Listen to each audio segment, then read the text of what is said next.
Well, good morning, good afternoon, good evening, wherever you are from on this Thursday or Friday, depending on what time it is for you. Welcome to another episode slash session in time management. I'm Dave. I'm with Kairos Management Solutions, the chief timekeeper for anything related to productivity, time management, or your ability to be time efficient. So today, I wanted to go through, I've got a workshop I've got to do later today. And so while I'm doing that later today, I thought I would go ahead and cover information today relating to the idea of establishing a routine. And establishing a routine is very, very important as it relates to time management and time management aspects. If you establish a routine, you end up helping your time management. And then cyclically, your time management benefits when you establish routines. So I would encourage everybody that as you do your time management flow or journey, you go ahead and establish routines around that. And I want to unpack that for you today to kind of help you decide that.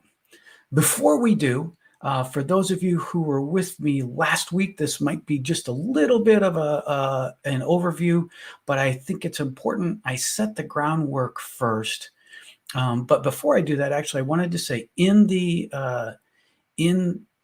notes and comments on the events, you're going to find a link if you would like.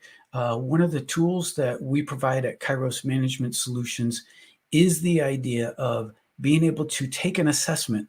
So there you get a benchmark on how you can work to improve your time management. And that's called a time management assessment, or TMA.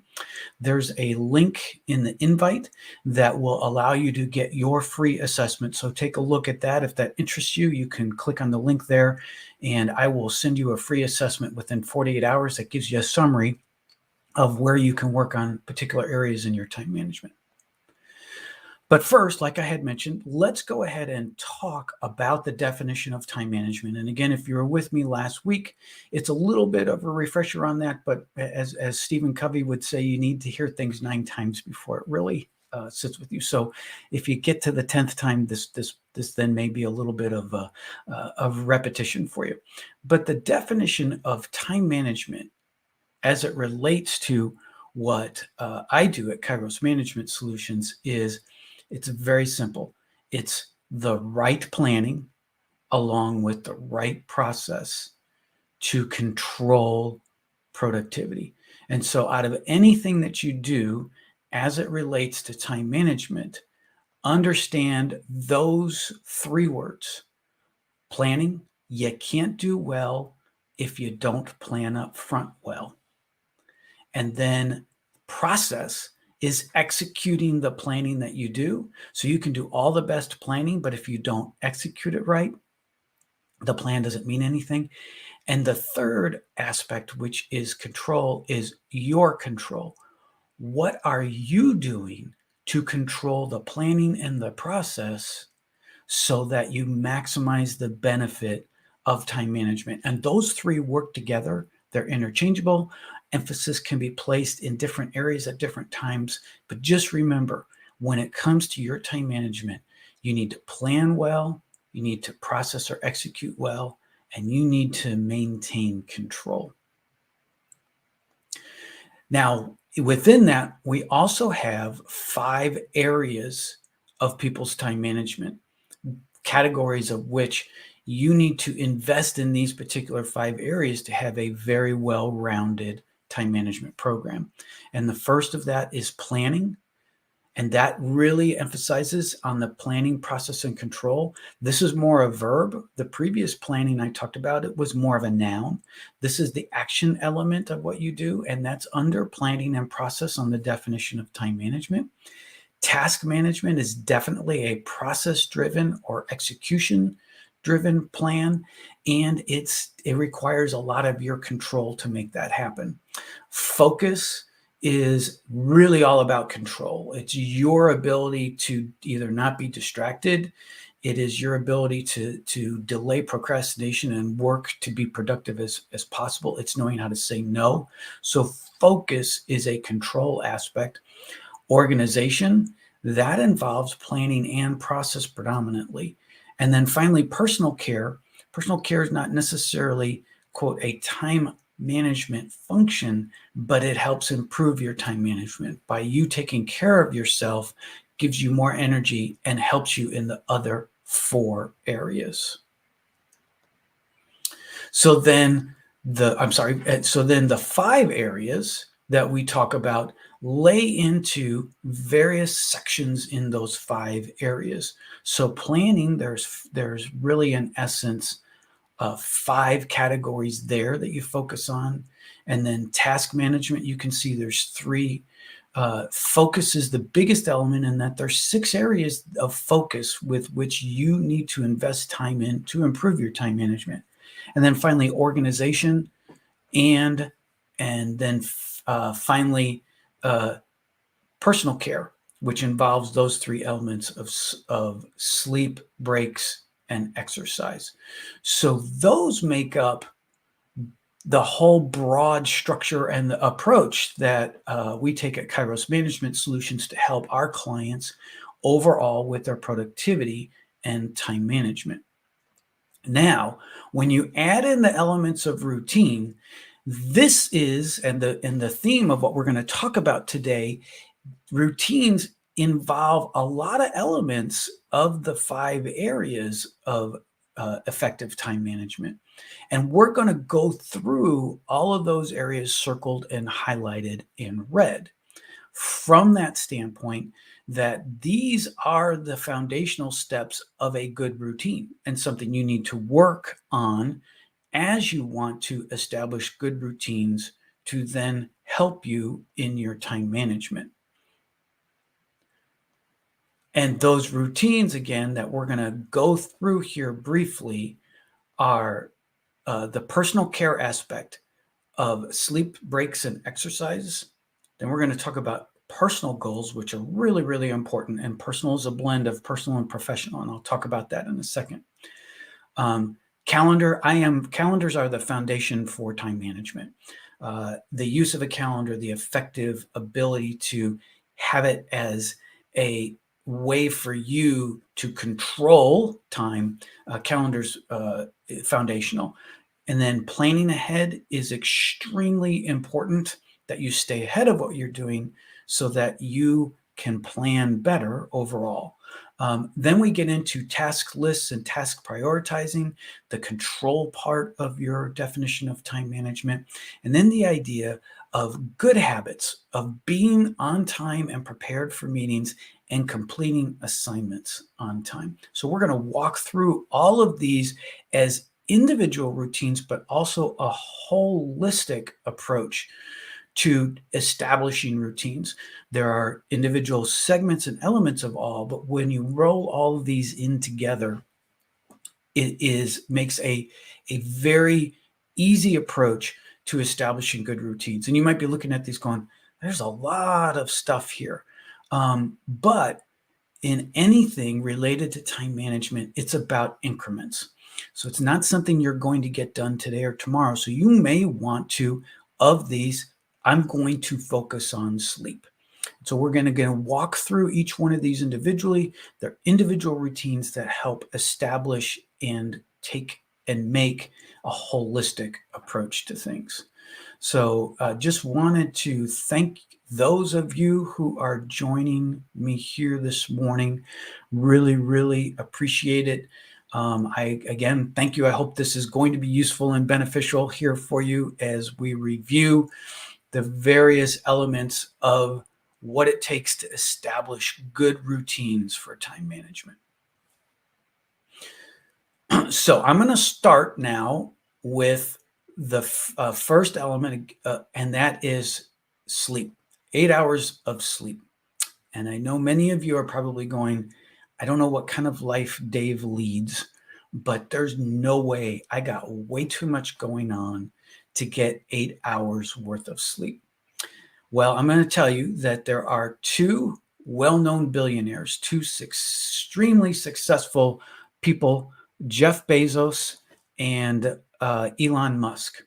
They both have a slightly different approach to sleep. However, in the case of Jeff Bezos, he is committed to getting 8 hours of sleep a night.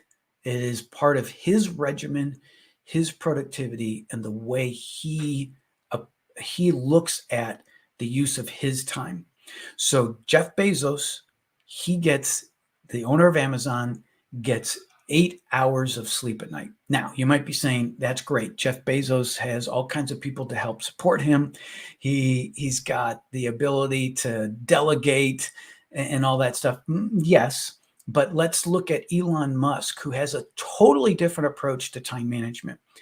Elon Musk, he works 80 to 100 hours a week. He gets up, he works till 1 o'clock in the morning every day. And has a full day of one thing after another. However, Elon gets 6 hours of sleep a day. So he's committed to that. And that's pretty much so.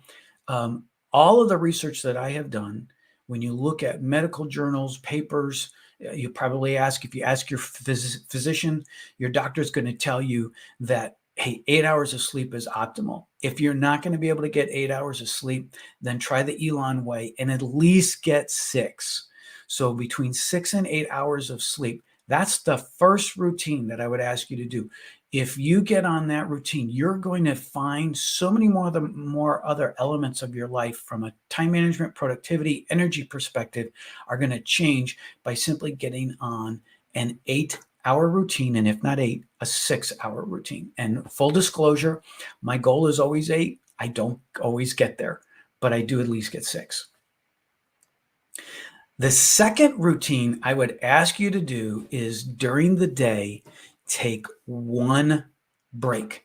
And I don't mean lunch, but I mean one break where you get up from your work environment and you walk away to something different. A break is not a social media break. So it's not sitting where you're at your desk, picking up your phone or your tablet, and then deciding I'm going to look at social media for 10 or 15 minutes and get back on. No, get up from your desk, walk away, go to some other environment that's different. It is so good for your brain. It helps reset what you need to do to dive in and be more productive. So totally encourage that. That's the second routine I'd ask you to do. Simple, right? It takes a little bit of discipline, but it's not that hard. So do yourself a favor, try to take at least one break during the day outside of a lunch.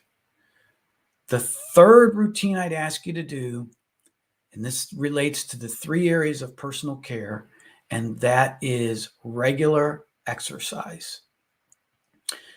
It is real important that you raise your heart rate in some way besides stress or anxiety. And exercise is the way to do that. So some form, whether it's I walk 4 miles a day and try to work out in some other aspect to raise my cardio level up, whatever that is, take the opportunity to do some form of exercise. That's the third routine that I ask you to do. All of that is tied to the personal care aspect. So sleep, break, and exercise. Your personal care routines, I ask you to set those up and use that as part of a personal routine that are going to help you in all these other avenues that we're going to talk about. I'd like to stop here just a second and kind of say that if you have any questions or comments, please feel free, put them out there. I will have time to try to weave those in and answer any questions that I have. Again, thank you all for so much for being here, and really appreciate that. And I hope so far your routines, I've talked about our personal care, but that's really important because, again, personal care helps set the next 4 elements of your time management. So let's move to the next element of setting personal goals. Let's talk about this concept a little bit here, because personal means, okay, it's just my goals. Well, it's broader than that. Setting personal goals is your goals, both personal and professional. And here's what I mean. Let's say next year you want to have a goal. In 2023, I want to run a marathon. That marathon is a personal goal. Okay. It's going to affect a lot of aspects of your life in order to be able to allocate the time to train, understand how to train, the length and intensity of that training to meet that goal to run a marathon. That's a personal goal. A professional goal, that's personal, is, let's say, I want to be promoted to a manager in 2 years. Well, that's professional in that relates to your work, but it's personal because that's something you want to do. And that may require the assistance and help of people who you work with, but that's kind of extra on top of your normal duties and responsibilities. So it's setting personal goals is a routine that you need to do because it sets so much of what you're going to invest your time in overall. So if you don't have personal goals, and they can be long-term personal goals like bucket list items that, one of my personal bucket list items is I want to hike in the Alps in Europe. I don't know when I'm going to get to that, but that's a long-term bucket list goal. However, I'm mindful of it. I've done some research on what it's going to take. So it can be longer terms like that, or it can simply be, I'm going to make my sales goal, if you're a salesperson, this year. So establishing personal goals sets routines for the rest of your time management. So that is a key element, again, of personal goals. Now we want to look at the next segment of using a calendar. And I always feel like I could lead with this, and I could basically start all my presentations with using a calendar because, as I mentioned, I believe that this is a foundational tool to time management. If you're not using a calendar, I don't know how you could manage your time. I'm sure people do it, and if you can without a calendar, please put that in the comments because I'd like to know. I want to talk to you further. But I feel using a calendar or calendaring to make it a verb, an action item, is essential to time management. And it needs to be both short and long term. You need to use a calendar to, what am I going to do today? Then you need to use your calendar also as an outline for what you want to do tomorrow and the next day. You even can use it as a means to set your personal short and long-term goals. But I can tell you right now that if you're not using a calendar consistently and you're not filling that calendar every single hour of the day, and you must be going, what is that, crazy? No, really, you need to fill it every single hour of the day, because what that does is it makes your time proactive to you. And if someone comes in and fills an open slot of time that you've had planned, the control is in you to now address that. Versus if you haven't planned every hour and someone says, great, Dave, I'm taking an hour of your time. I have no way to react because I haven't formalized what I'm going to do in that time. So a routine that I would tell you, if you want to start immediately, is get to use your calendar really, really well, because everyone else is also probably using a calendar where you work, even personally. And so this is a great routine to help you improve your time management. I already mentioned this, but planning ahead with your calendar the two go hand in hand. And now it can be at various levels of details about how well you want to plan ahead. It could be, I'm going to plan ahead a month. It could be I'm only going to plan ahead a little bit. Whatever you decide to do, I personally always plan 2 weeks ahead on my calendar. So Fridays, I take a look at the next 2 weeks and I plan out my next 2 weeks. I know it's going to change. I know it. But by me allocating every hour that I think I'm going to do for the next 2 weeks, I am proactively establishing time for me and establishing control. And so once that takes place, what will happen is people are going to demand my time and I will give it to them. And depending on where you work, you might have to be very, very flexible. However, if you establish at least 2 weeks ahead, knowing that it's going to change, you on the planning process and control definition of time management really lock in the control aspect more. So planning ahead to me is very, very important. All right, so we now are in essence, quote, halfway through the list. We've looked at the personal care aspect. We've also talked about personal goals, calendaring, if you want to say that's a word, and planning ahead. Thank you. I appreciate. Thank you so much. I'm glad that this update is working out for you. Again, if there are any questions or comments that you have, anything you want to put in there, please let me know. As I also mentioned at the start of the broadcast, there is a link in the invitation and in the setup that you can take your own time management analysis and get your free summary report, which covers elements of all of these factors in there. So you get an idea of how you can establish your routines from that summary report. All right, let's talk about tasks. Tasks are very execution oriented, but a routine and a time management routine that you need to establish for yourselves is this idea of maintaining a list. And what I mean is a task list. That task list contains items, projects, things that either you have determined you need to do or others need of you that you list out in a formal way. Now, the image I show here is somebody's kind of writing it in a journal. That's a very appropriate way. I personally recommend that you do a electronic version. So many of you have either Google or Microsoft.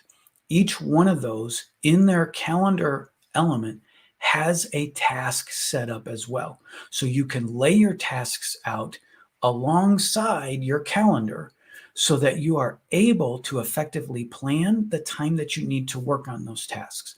But it all starts with the routine of maintaining a list and having a list, and not just waking up in the morning and saying, what do I need to do today? You should be able to have that list laid out for you to work on that. So the routine of creating a task is very important. Optimally, then you need to prioritize that task. That task list needs to contain what you need to do first and what is important to you.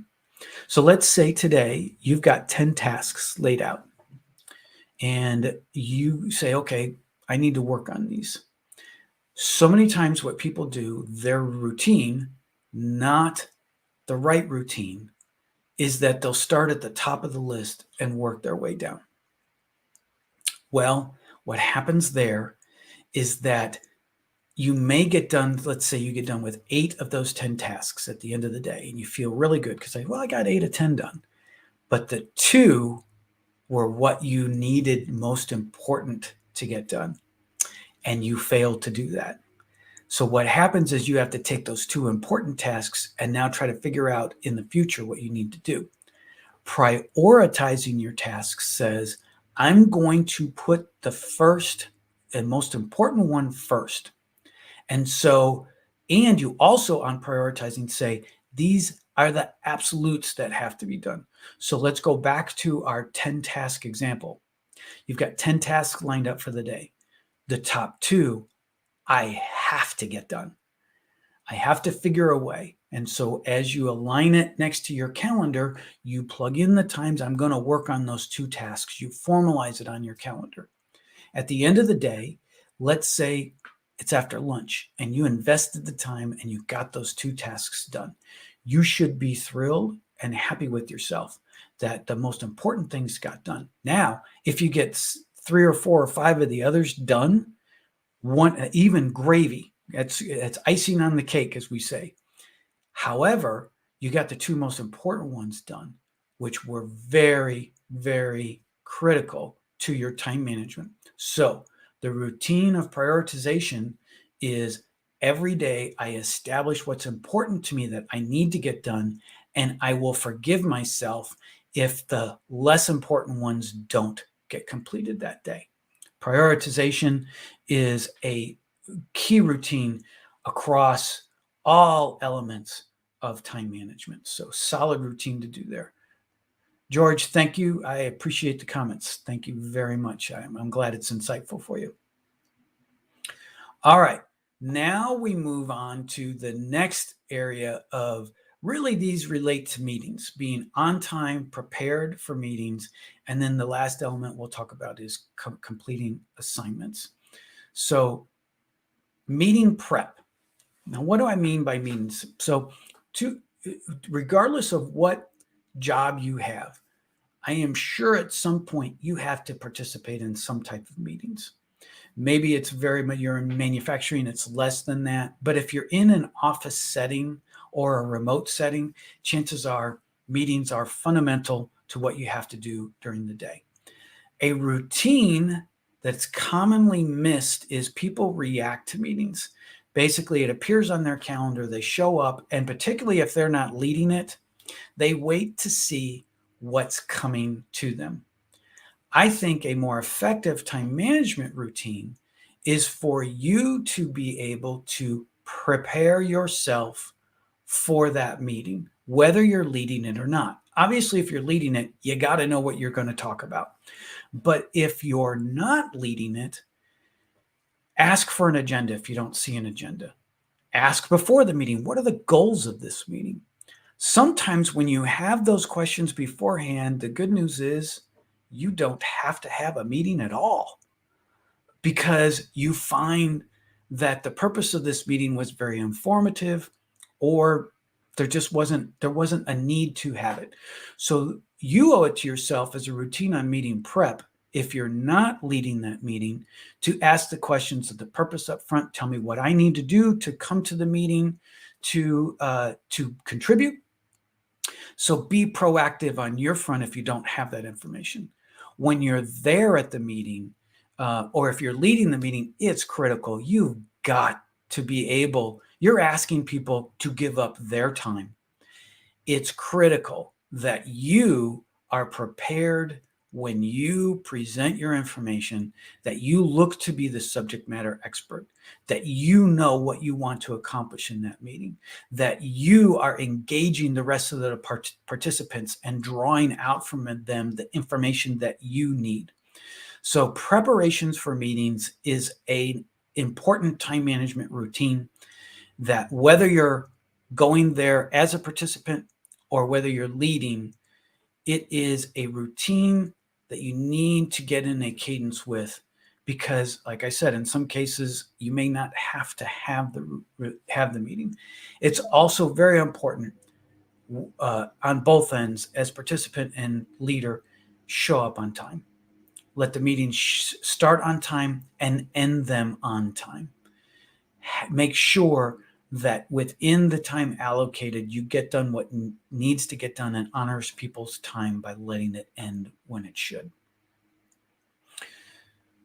Then meeting participation and on time, I had mentioned that. Meeting participation is really important, because I have sat through many meetings where the person presenting, the facilitator, simply downloads a bunch of information. Somewhat, I have to say like this, because it's a little harder for us to do interactive back and forth. but there is no engagement in that particular area at the meeting. A favorite book of mine is called Death by Meeting by Patrick Lencioni, and he talks about a meeting being like watching a good movie. You want a good opening, good plot and storyline with action and suspense, and then you want a solid ending. Whether you're a leader or participating in the meeting, you want to have that type of engagement. And so if you're a participant and you're not getting out of the meeting what you want, I don't want you to be rude to the presenter, but draw out facts. If you have questions, ask those questions. It's good during a meeting to have a routine to make sure that you get out of the meeting what you need out of the meeting, whether you're a participant or whether you're the leader. And again, as I mentioned, it's really important to be on time. So this aspect of meetings, which plays such an important aspect of our life, to summarize briefly, if you're engaged and involved in a lot of meetings, you need a pre-meeting routine of getting prepared, whether you're leading that meeting or participating.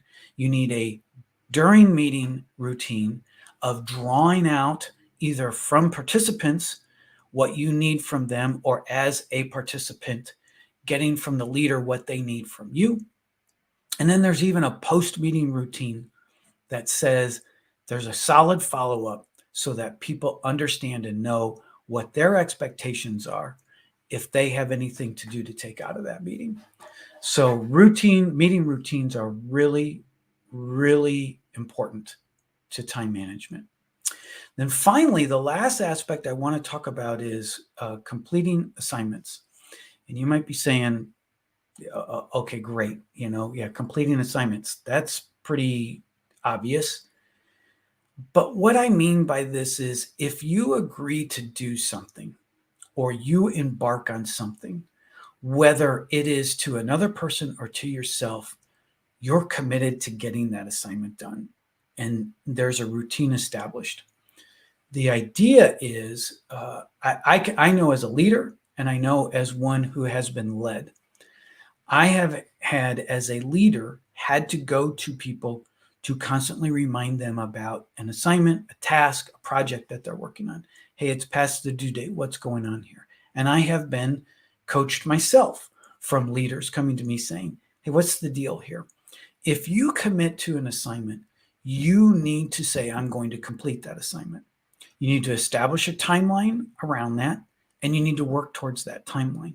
If you get to the end of that timeline and you find you're unable to complete that activity, you need to establish a new timeline, but you need to proactively reach out to anyone else that's going to be affected by that and let them know, I'm not able to complete it in the timeline. I'm still working on it. So the complete assignments routine is simply about, first of all, committing to yourself or to others, if you owe others, that you are going to get this done. And your intention is to get it done in the timeline that's agreed upon. So you establish a timeline. As you work that assignment, if you find you are not going to meet the due date or get it done when you need to, you then need to either owe it to yourself or go back to the others that you owed that completion to and negotiate and establish a new timeline. But ultimately, you are going to complete that assignment.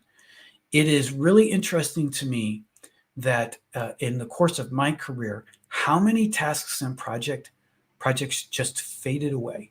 And what I mean by faded away is it started, and either I personally wasn't committed and didn't complete that assignment and it went away, or it was assigned, I started to do it, it faded away, and the person who assigned it didn't hold me accountable to getting it done.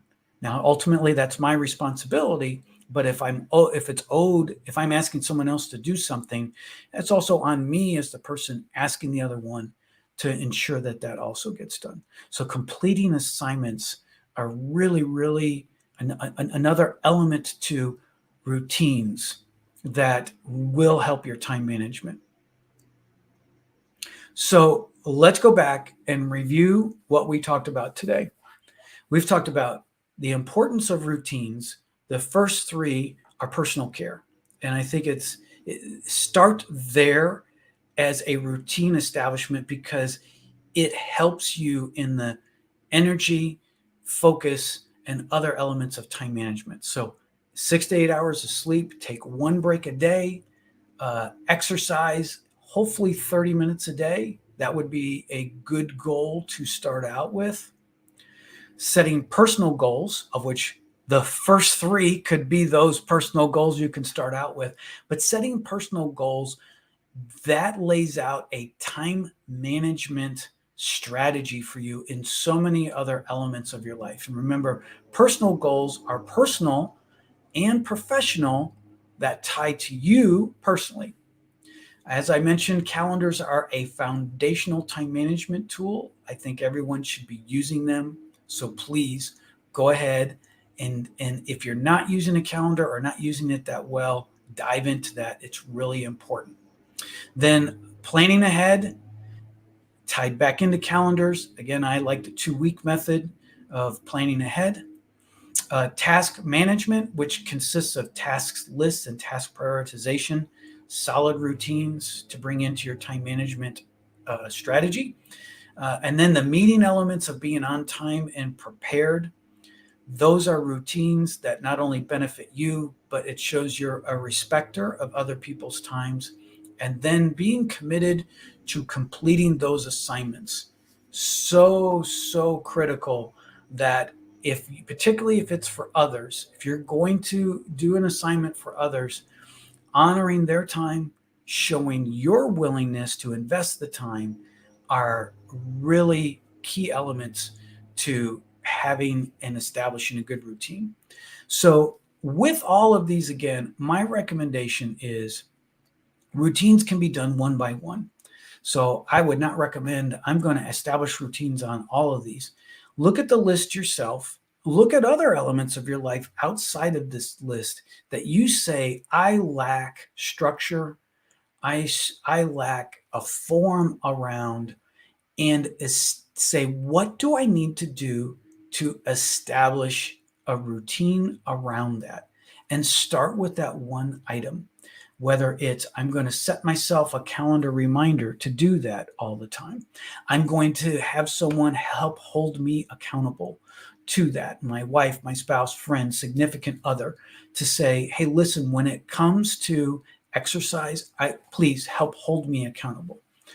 Your boss, supervisor, leader can help hold you accountable on many of the professional aspects, as well as coworkers. So whether it's an accountability aspect there. So as you work on refining one routine, you're going to find when you add in other elements to establish routines, it gets easier the more you do. And then you find it becomes a whole cohesive strategy. And then overall, you find my time management is that much better because I have established these routines in and along there. Thank you, Yolanda. Good morning to you as well. I appreciate you joining me here today. So here is then, in essence, you pick a routine. You want to go through that routine. Now, you've got to find a way to stay focused on that particular routine. And tying back to the time management analysis aspects of what we do at Kairos Management Solutions, this is where your focus comes into play. And these common areas impede your ability to focus. So let's say, for example, you're going to use a routine of I am going to exercise 30 minutes a day. That's a new routine that I want to do. You've got to establish the time you want to do that. To stay focused on that, you need to ensure that you don't procrastinate. And that's where an accountability partner comes in. You've got to be motivated. So if you're not motivated to do 30 minutes of exercise today, what's going to motivate you? Do I need to start with 10, 15? Start with something that allows you to be motivated with that, as we use the exercise example. Saying no comes around for you to be able to say, No, I am going to invest the time. No, I'm not going to have a piece of dessert. I'm going to go and work out. It's your ability to say no.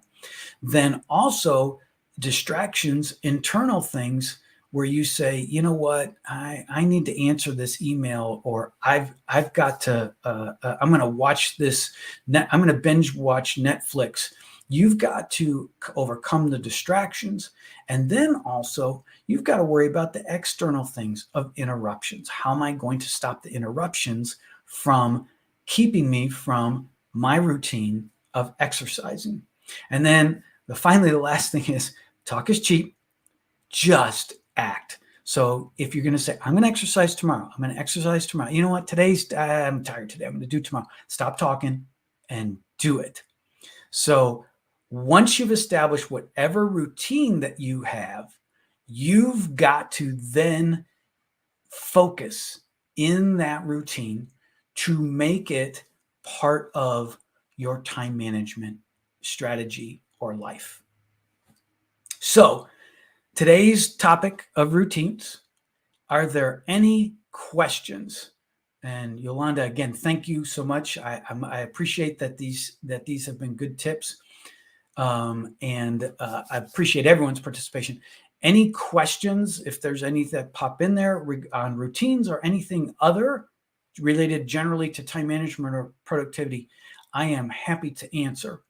I wanted to come back around real quick and talk about the time management analysis report again. As I said at the beginning, this is an assessment we offer our clients. It's the basis for us to start our time management journey with individuals. I wanted to offer you the opportunity to get the free time management assessment, the summary report, which will help you focus on the areas in your life that you might have time management opportunities. You get a 12-page, the full report is a 12-page assessment, and it's all based upon 20 questions or 20 scenarios that you respond to. It takes less than 5 minutes. From that, you're going to receive an overall classification of either talented, inclusive, modest, or expand. So the idea behind the TMA is to give you an opportunity. It's not like a personality profile test, which gives you, I don't know if any of you have taken Enneagram Disc or Myers-Briggs. This is really something that gives you a benchmark to become talented. The mission of Kairos Management Solutions is to help people time optimize their time management. And one of the ways that we do that is to try to help everyone be a time talented person. So it dives into the priority categories that we talked about here and gives you some detailed analysis on that. Again, relating back to these particular 5 categories and the 20 scenarios that are laid out in there. So that's yours. A free summary report will come your way if you want. But tying back to routines, time management and routines go hand in hand. As you begin to go down a journey of wanting to improve your time, start with one area and see what you can do to make it a routine in your life. And really pay attention to the benefits and the incremental productivity opportunities you see from that. And then you'll catch the vision to go apply that to a lot of different aspects in your life. And also audit what are routines today in your life? Like, what are you doing today that's a routine for you? Look at that as a way to help you tie into other areas of your life to create routines. So I just wanted to say thank you to everybody for your time today, whether it's morning, evening, afternoon, or night. Thank you so much again for participating, and I look forward to seeing you. I'm going to try to do these every Thursday about this time, picking a topic or something that's related back to your time management. And again, look forward to potentially seeing everybody again next week. Talk to you later.